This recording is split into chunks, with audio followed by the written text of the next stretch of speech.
O nascimento de Jesus foi absolutamente diferente de todas as genealogias citadas nos versículos anteriores. Porque Mateus, ao descrever essa segunda parte da narrativa, ele passa da linhagem humana de Jesus e começa então a descrever a linhagem divina do Messias, do menino Jesus, do Salvador do mundo. E ele mostra que Jesus Cristo, sendo Deus eterno, como homem, ele não teve pai. E como Deus, ele não teve mãe.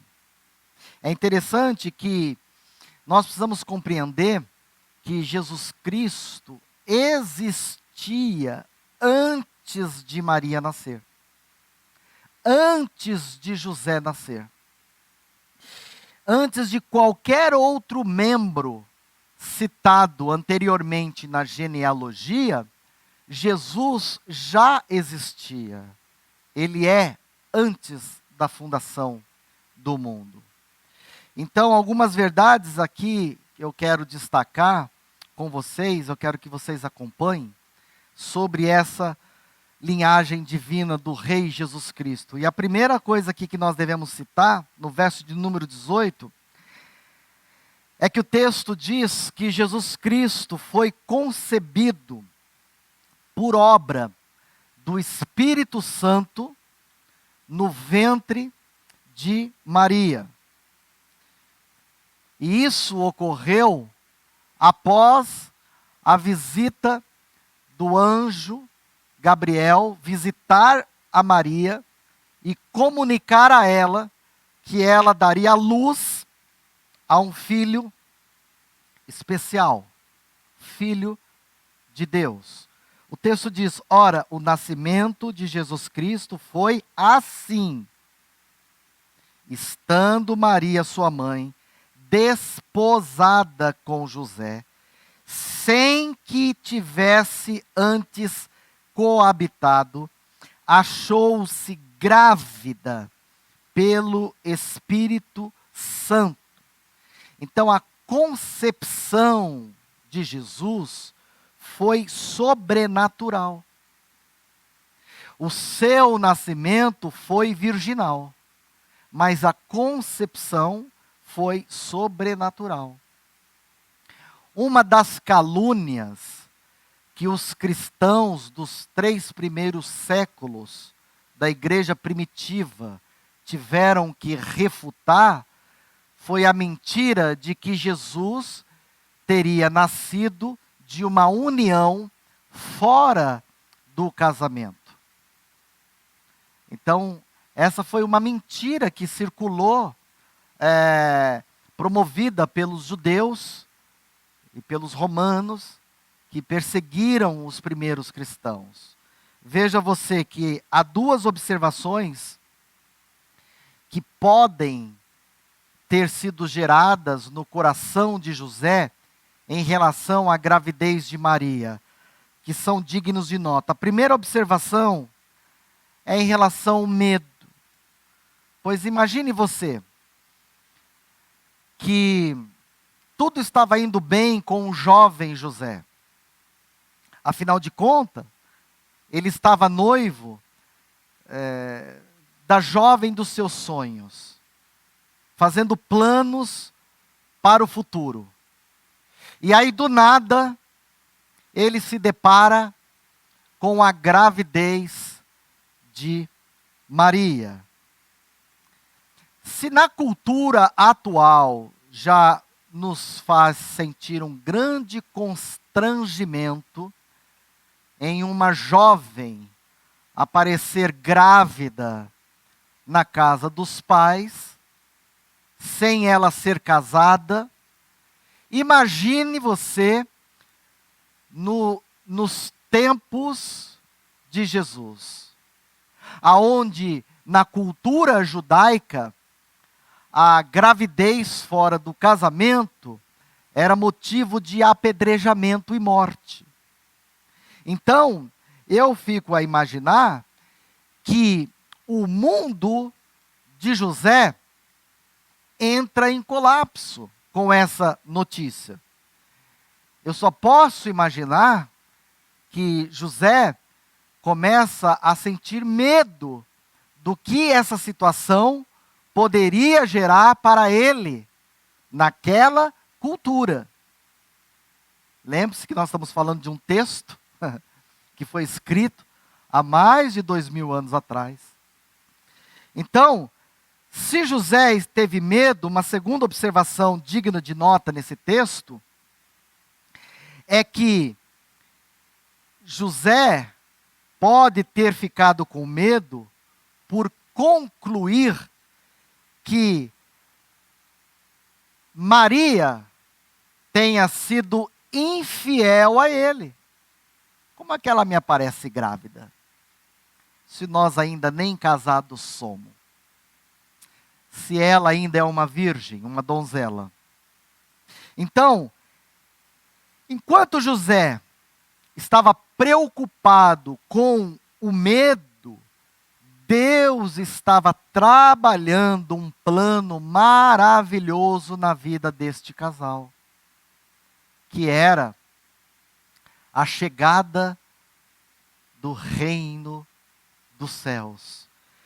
Então, nós não temos que ter medo quando as coisas parecem inexplicáveis, porque imagina você, a sua filha, chegando na sua casa e dizendo: mãe, pai, eu estou grávida. Imagina você, como explicar?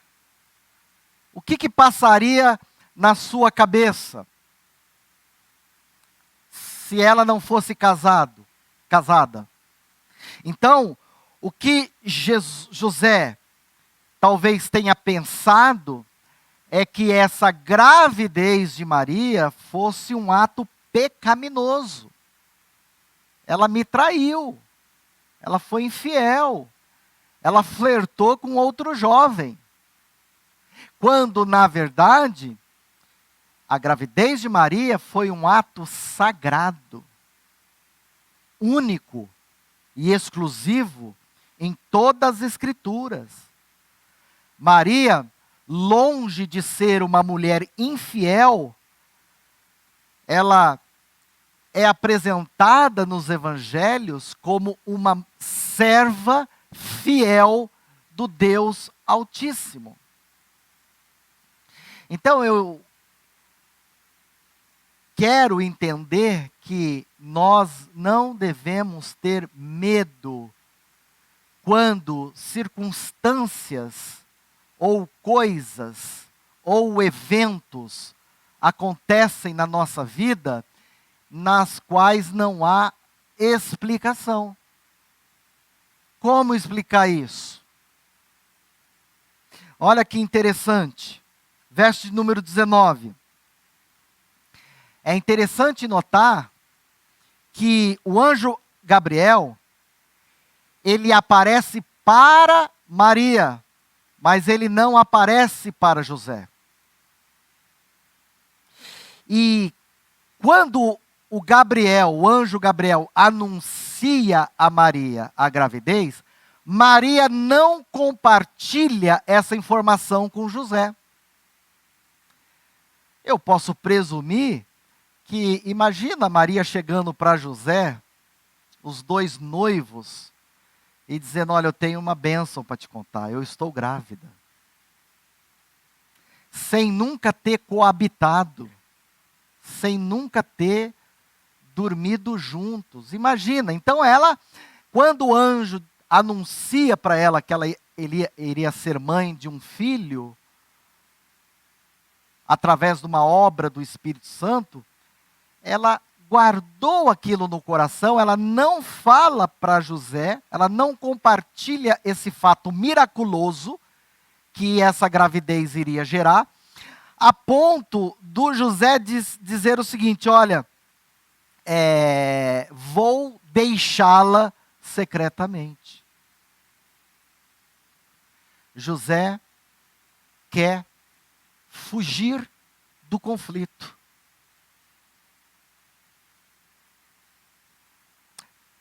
Eu imagino a luta na consciência de José, porque, por um lado, é o amor da vida dele, Maria. E, por outro lado, ele não querendo que Maria falasse mal de Maria. Ele não quer infamar Maria. Então, a atitude que ele toma no texto, no capítulo 19, é o seguinte: olha, eu vou me divorciar de Maria. Eu vou deixá-la, sem alardes, secretamente. Há pessoas que, na hora do conflito, partem para a fuga. Mas há uma grandeza no caráter de José. A Bíblia diz que ele era justo. Ele não queria infamar. Ele prefere sair de cena secretamente do que incriminar a sua noiva. Do que ter sido chamado ao tribunal para explicar lá para os religiosos que ela engravidou de outra pessoa. Então, por não saber, por não compreender o plano de Deus, ele prefere a fuga. Irmãos, quando nós não entendemos o propósito, o plano de Deus que Ele tem por trás de cada circunstância na nossa vida, nós agimos como José. Nós buscamos a fuga, nós nos distanciamos das pessoas. É filhos que abandonam os pais. É pais que fogem de casa. O José não está imune a isso. O texto diz, ele resolveu deixá-la. A situação era constrangedora. Mas ele não sabe que por trás dessa gravidez há um plano maravilhoso de Deus. Por isso que quando você não souber, quando você não compreender, quando você não discernir o que Deus tem por trás de uma situação, não tome decisões precipitadas. Não tome decisões baseadas nas suas emoções. Eu estou sentindo que eu tenho que fugir dessa relação. Não faça isso. Porque procure em Deus entender o que está por trás, qual é o cenário, o que Deus quer nos ensinar. Uma outra situação, verso de número 19 ainda, é que José nos ensina que ao invés de fugirmos, nós devemos proteger as pessoas que nós amamos. Olha, ele até pensou em se divorciar de Maria, mas o texto diz que ele era um homem justo e não queria infamá-la. Isso fez toda a diferença. José ama. E quem ama não expõe o outro à vergonha.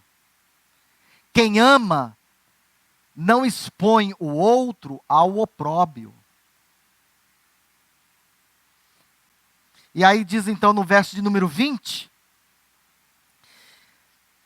essa gravidez se tornou uma tempestade na alma de José. A ponto de eu imaginar que ele ficou atordoado com esse vendaval sobre a sua vida. E aí o texto diz que enquanto ele ponderava essas coisas, aí vem a intervenção de Deus, porque Maria não havia dito para ele. Aí Deus interfere em sonhos. O anjo do Senhor aparece para ele, diz o texto. E aí o anjo esclarece todos os seus questionamentos. Remove o medo do seu coração. O anjo diz para ele: José, filho de Davi, você não temas receber Maria. Ela é a tua mulher. Quanto ao que está nela, o que está sendo gerado nela, não tenha medo, porque isto é do Espírito Santo. Então, Deus intervém, o anjo vai até José em sonho e faz esse esclarecimento. Não temas receber Maria. Em outras palavras, José, não rejeite essa mulher. Aceite essa mulher, porque ela será bendita entre todas as mulheres.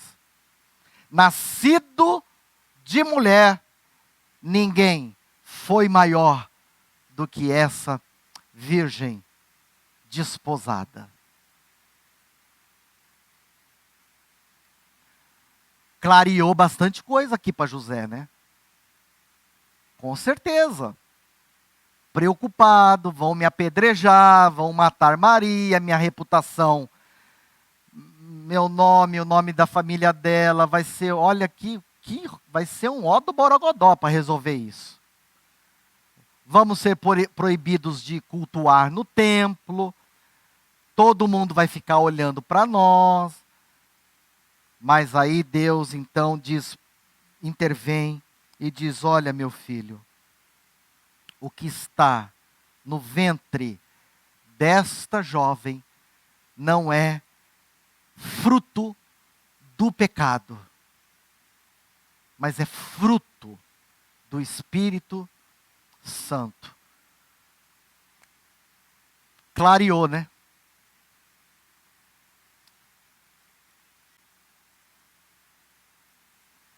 E aí então diz o texto no verso de número 21, que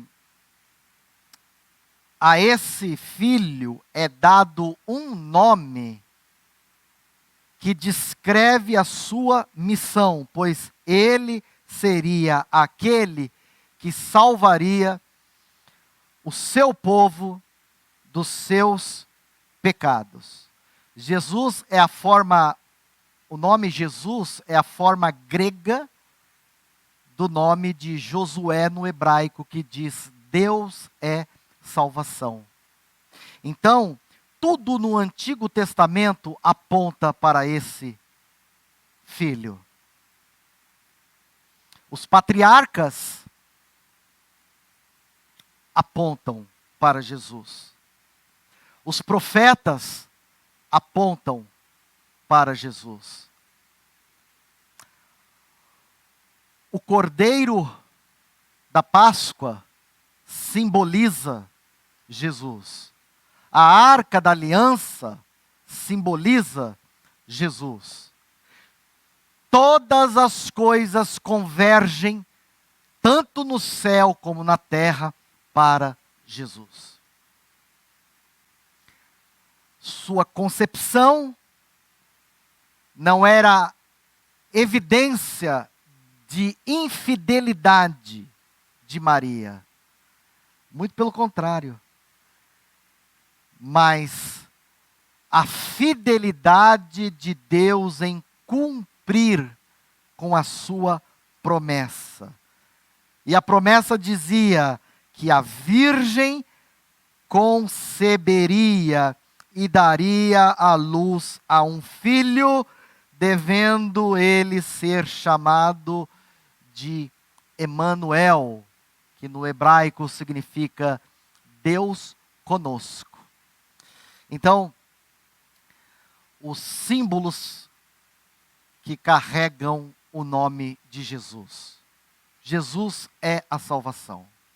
Jesus é o Deus que eles adoravam no templo, distante, cheio de rituais, de acender incenso, de fazer sacrifício, de guardar os dias sagrados.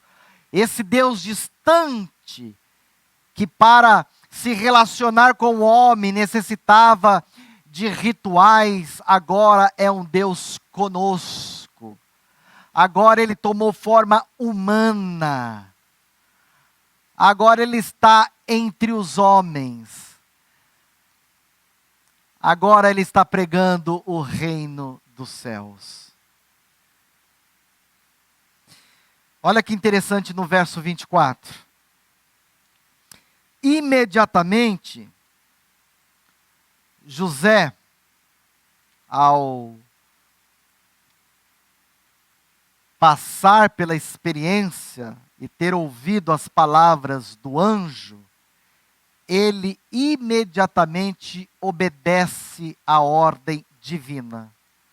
O texto diz que ele despertou do sono e fez exatamente como lhe ordenou o anjo do Senhor. E qual foi a ordem que o anjo deu? José, receba ela como sua mulher. Pode consumar o casamento com ela. Você não entende, eu sei que é inexplicável, mas José, essa gravidez é obra do Espírito Santo. O José compreende que nesse momento de vulnerabilidade que Maria estava perante a sociedade, ela precisava de proteção. Não de abandono, precisava de amor, e não de divórcio. E foi exatamente isso que José proporciona para Maria no momento mais difícil da sua gloriosa missão como mãe do Filho do Altíssimo. Irmãos, José passou na prova, passou no teste. Maria passou na prova. Maria, se fosse algumas jovenzinhas de hoje, iria talvez buscar uma clínica de aborto. Eu vou ficar com esse... Eu nunca me deitei na cama com um homem. Que gravidez esquisita é essa? Vou procurar uma clínica de aborto e vou me livrar dessa gravidez indesejada. Mas Maria era crente. Maria está no céu, junto com Jesus. Ela foi fiel a Deus, ainda que é difícil de entender e explicar, mas tanto ela como José foram fiéis. E aí o texto diz, no verso de número 24, que ela então foi recebida.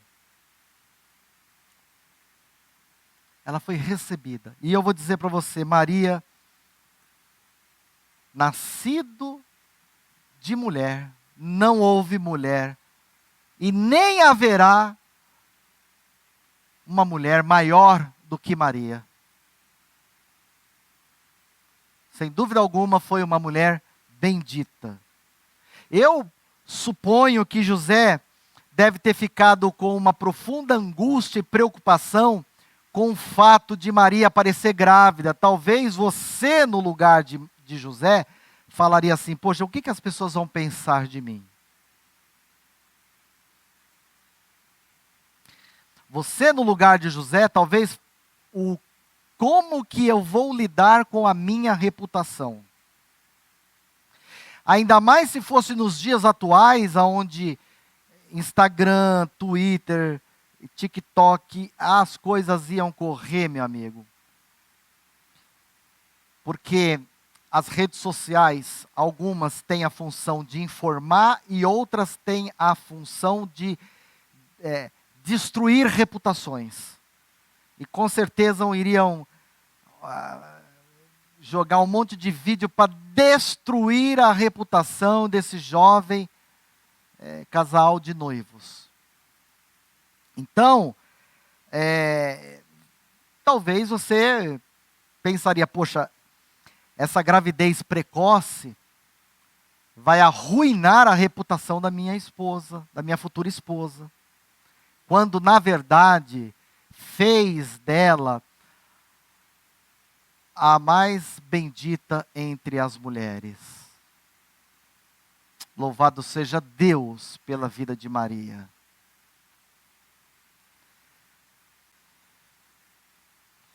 Verso de número 25. Mateus deixa claro que José não coabitou com Maria até o nascimento de Jesus. Ele obedeceu a orientação do anjo, colocou o nome do menino Jesus. O texto diz que ele não a conheceu. Aqui, a interpretação que nós fazemos no original, não a conheceu, é de que ele não teve relações sexuais com Maria, enquanto o menino não veio à luz. Fica evidente que após o nascimento de Jesus, em outros textos da Bíblia, relata que Maria teve outros filhos, Jesus teve outros irmãos. Então, a perpétua virgindade de Maria, que é anunciada na Igreja Católica, não tem amparo nas Escrituras. Né? Maria foi uma mulher normal, todavia especial, a maior de todas, pela missão que Deus deu a ela. Então, os evangélicos não têm que defamar Maria e nem falar mal de Maria. E não ficar caçando treta com quem ama e adora Maria. Porque adora, porque não tem entendimento. Porque o dia em que o entendimento chega, pronto. Eu já fui um adorador de Maria, porque eu não tinha entendimento. Para mim, Maria era uma deusa. Assim como a maioria de vocês aqui, talvez, que não tiveram a felicidade de nascer já num berço cristão, onde foi ensinado as Escrituras, né? A gente não tinha esse entendimento. Mas um dia, Jesus se revelou a nós, e nós então passamos a compreender que cada um tem um papel importante na história de Jesus. Então, o papel de José foi importante em proteger Maria, e o papel de Maria é importante em proteger Jesus. Mas hoje nós sabemos que quem morreu pela humanidade não foi nem José e nem Maria, e sim Jesus. Eu aprendo com José que eu devo substituir os meus temores, os meus medos, pela fé. Por quê, pastor? Porque o medo é o oposto da fé. Aonde ele chega, a fé vai embora. Então José teve medo? Claro, fica evidente no texto.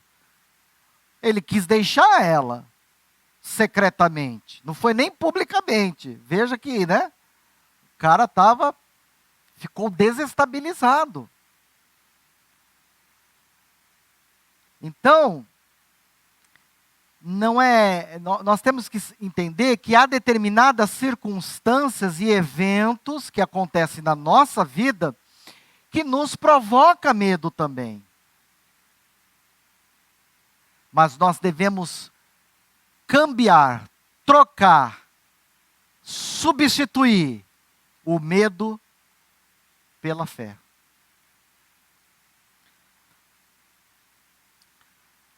Os medos e os problemas, às vezes, nos tiram o sono, nos tiram o apetite, deixa você, a sua mente não desliga em nenhum momento, você não consegue descansar, você fica confuso, atordoado. Olha, sobre qual assunto da sua vida Deus precisa lhe dizer hoje: não tenhas medo. Há pessoas que têm medo de casar, há pessoas que têm medo de engravidar, há pessoas que têm medo de passar por uma cirurgia, há pessoas que têm medo de ficarem desempregadas, há pessoas que têm medo de lidar com uma enfermidade, há pessoas que têm medo de serem abandonadas, há pessoas que têm medo de serem rejeitadas, há pessoas que têm medo de ficarem sozinhas.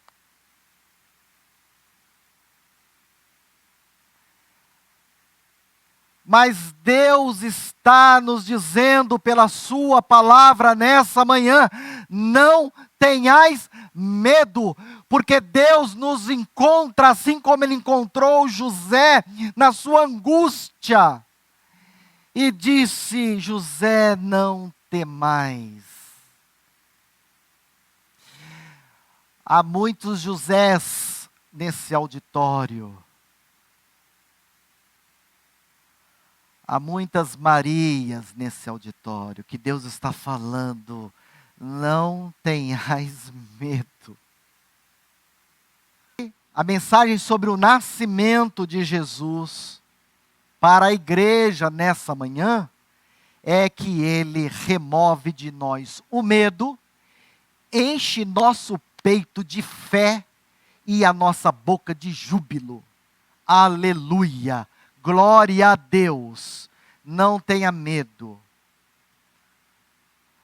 Coloque os seus projetos, sonhos, planos na mão de Deus. E se estiver de acordo com o que Ele tem para você, as coisas vão acontecer.